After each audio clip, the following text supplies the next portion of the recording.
Well into the school holidays now, which means there's lots of kids about with not much to do. And that makes it a worrying time for those who work on the railways, because the tracks remain a big attraction for thrill-seeking teenagers. As Matt Allwright reports, August is the peak month for such tomfoolery, with predictably ghastly results.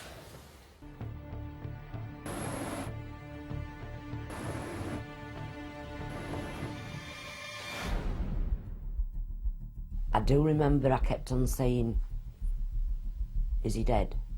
Is he dead? And he says, no, he's really, really badly injured. Whatever warnings are given, however hard it's made to get in, for some reason, train tracks can look pretty inviting to kids. Mother Wendy Smith has learned firsthand just how devastating the consequences of trespassing on the track can be. It's a horrific thing. Society is geared at parents go first, and when you lose a child under whatever circumstances, it messes with your brain because it's not that way. There are tens of thousands of miles of railway track in this country, and last year more than 50 people lost their lives on it. The whole network is patrolled by just one force, the British Transport Police.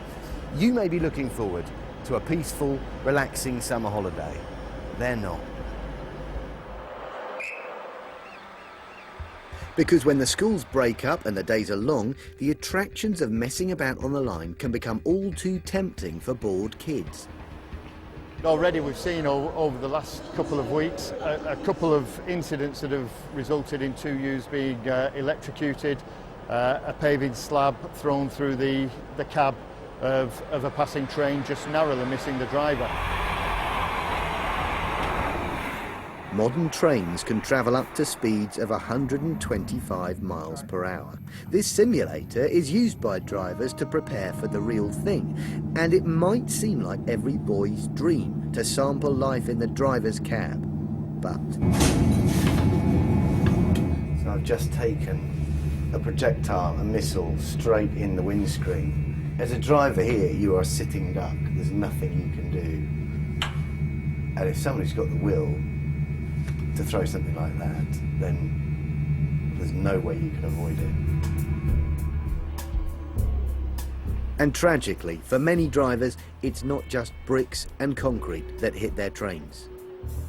As I came around the curve, my headlight caught somebody in the light, and unfortunately I couldn't react sort of fast enough to bring the train to a stand, and within a second or two this person had been hit by the train. Nobody's going to survive a train hitting them at that sort of speed. It's just, the outcome is inevitable. And presumably the effects of something like that don't just finish on that day either. No, that's quite true. I mean, it's constantly on your mind, all a million and one questions, you know, and sort of why me? You might ask why me, but unfortunately this sort of thing happens quite regularly.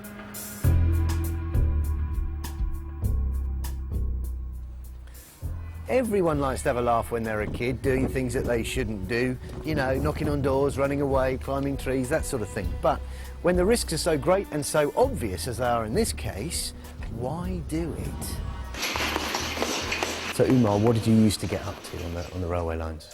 I used to play chicken. Once the train comes, you run onto the train track, and then as soon as it's near you, then you run off it.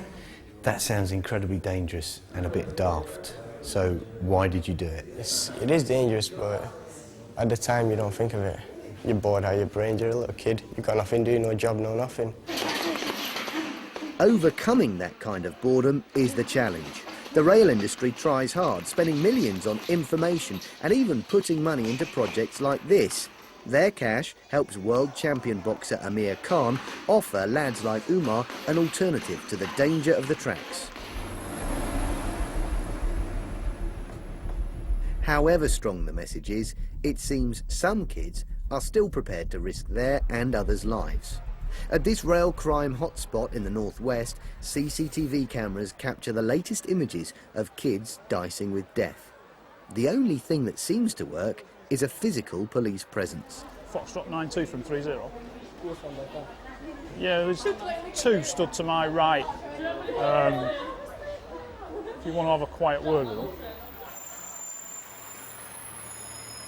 But the police can't be everywhere. Wendy Smith hopes that this summer the pain she's suffered will provide a warning to young people everywhere. You're not infallible. You are not going to live forever. You cannot outrun a train, it cannot swerve. In a couple of seconds, my son was killed. In a couple of seconds, it could be you. Well, our ex-copper, Rav Wilding, is here. You must have come across incidents like this in your time, Rav. I did actually. We had lots of times where kids would either run away and run up the train line using it as an escape route, or throw things on there. And although people might not necessarily be injured as a result of that, the disruption that was caused was massive. Thousands of commuters couldn't get home because the train lines would have to be shut just so it could be cleared. So, you know, it does go on. The train drivers as well, don't you? Really do. I mean, some statistics say that they could expect to actually have someone die into their train, or be killed by their train, every 10 years whilst they're driving. So in a career, they could have 4 people die. It's strange how kids are drawn towards the tracks. I look back now, I was a bit when I was a teenager. It's just ridiculous, absolute insanity. I don't know what I was thinking. Well, it's probably because education's the key on this, I think, and people don't know how dangerous this is. And for example, a kid wouldn't actually have to be on the train track to get electrocuted. They could even be about 10 feet away, and the electricity, 25,000 volts, could arc its way over and still deliver a lethal shock. So kids might not be aware of that. The campaigns have worked, haven't they? Numbers are down for this kind of thing, so even though we're at a peak time now, year on year, they are going down. It's certainly a step in the right direction. Last year, there was a 13% reduction in rail crime and 30% reduction in the 100 hotspot areas where they're specifically being targeted. So, certainly working. OK. OK, Thank you very much.